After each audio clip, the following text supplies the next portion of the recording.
"Emergency alert. This is not a drill. Kids, get in here, hurry," shouted my father as we rushed inside. In my 16 years of life, I've never heard him sound so panicked. I rushed downstairs and into the living room where I joined my parents and younger sister Jenna. Trailing behind me was our little brother Adam. Following my parents' lead, I focused my attention on the television. On the screen was a news reporter, one I've never seen on any of the news channels. Something about this one was different. I knew something was deeply wrong. My parents watched, sitting in studio with a graphic on the lower right hand of the screen reading Simon Barker. His tie was undone, his hair unkempt. His eyes filled with worry, he began talking. "Stay inside your homes. Close and cover your windows and make sure they and your doors are locked. Do not look outside. Keep the lights off and dim your television's brightness." The reporter looked off to his side for a moment and cleared his throat, then returned his attention to the camera. "We will be keeping the studio operational for as long as we can, so we might continue to help keep you and your loved ones safe. As more details emerge, I will be here to keep you informed. This is not a drill." I looked to my dad and asked what was happening, waiting with bated breath along with the rest of my family. I'm not sure," Dad said, seemingly completely dumbfounded. "I was watching the game I DVR'd and this just took over the TV. Every channel.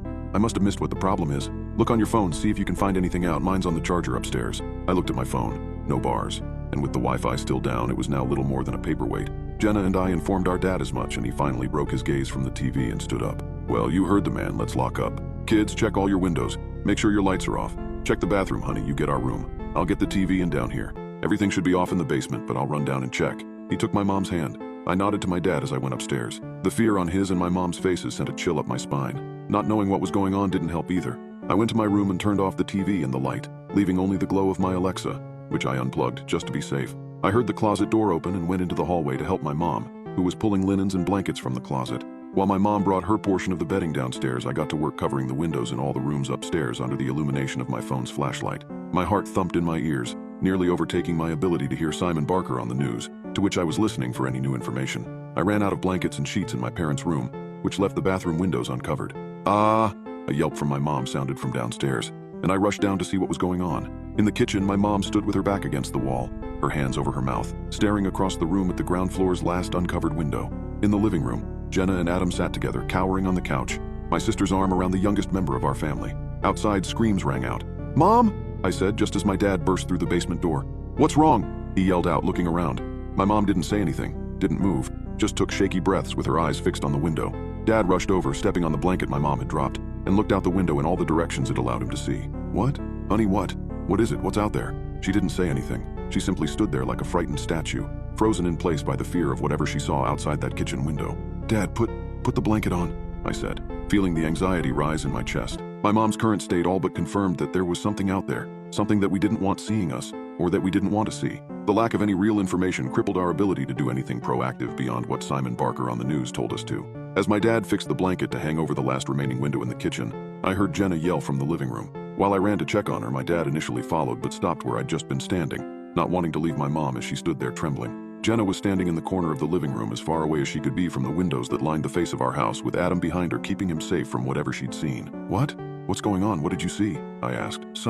Her voice came out in such a low whisper that I nearly didn't realize she was saying anything at all. "Something is out there." I looked at the covered windows of our living room. The two windows on either end of the west wall had thick blankets hanging down over them, but the one in the middle was covered by a light tan sheet, with the streetlight outside making it nearly translucent. More screaming erupted outside, all suddenly ceasing. I took a few hesitant steps toward the window, half expecting some grotesque silhouette to suddenly come into view.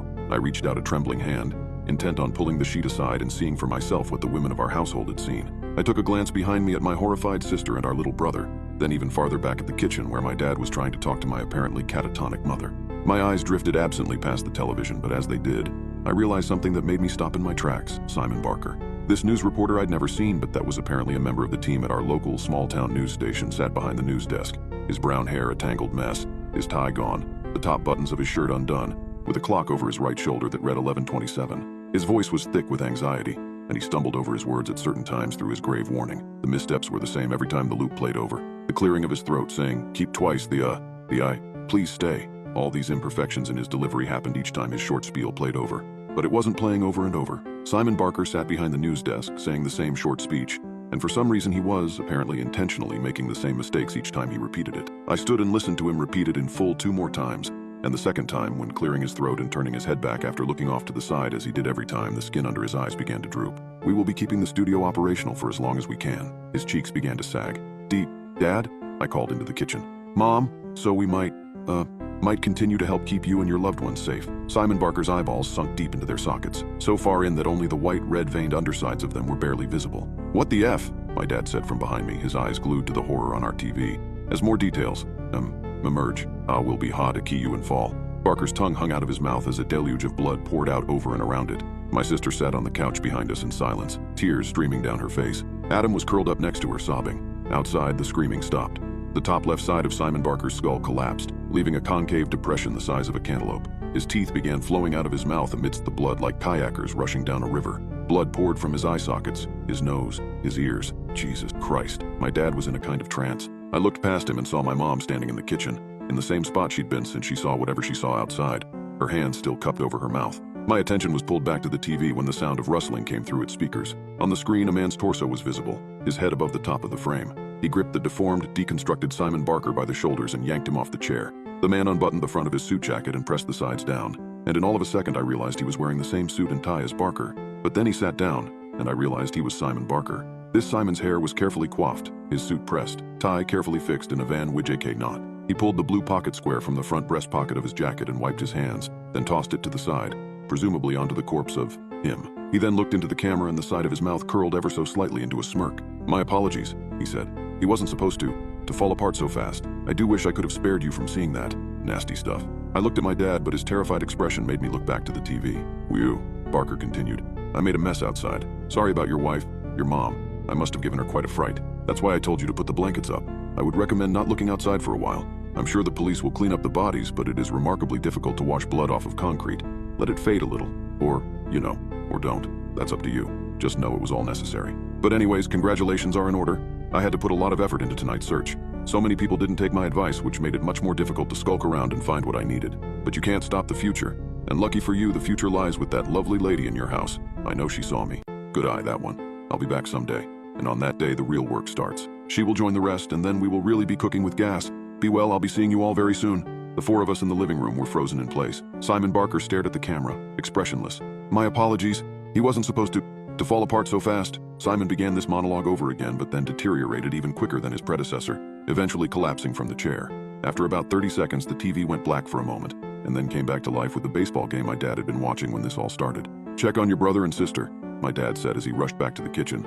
My mom fell into his arms and sobbed. I turned to Jenna and Adam and knelt down by the couch. "Are you guys okay? Jenna, are you okay?" She sniffled and nodded. "Dad," I said, "what the hell is going on? Is Mom okay?" "Who was that?"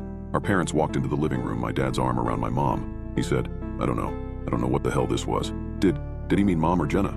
I asked. My dad hung his head, then shook it. "I don't know who he meant." I took a few steps over to the window. My dad told me not to look outside, but I ignored him. I pulled the sheet that covered the middle window aside just enough to see outside, which was littered with the corpses of several women in our neighborhood. When applicable, their husbands or brothers or fathers wept over them. In the distance, sirens rang out. We spend every day waiting for Simon Barker to return. We don't know who he is. We don't know what he is. We don't know if by lovely lady he meant my mom or my sister. But when he said this is not a drill, we know he meant it.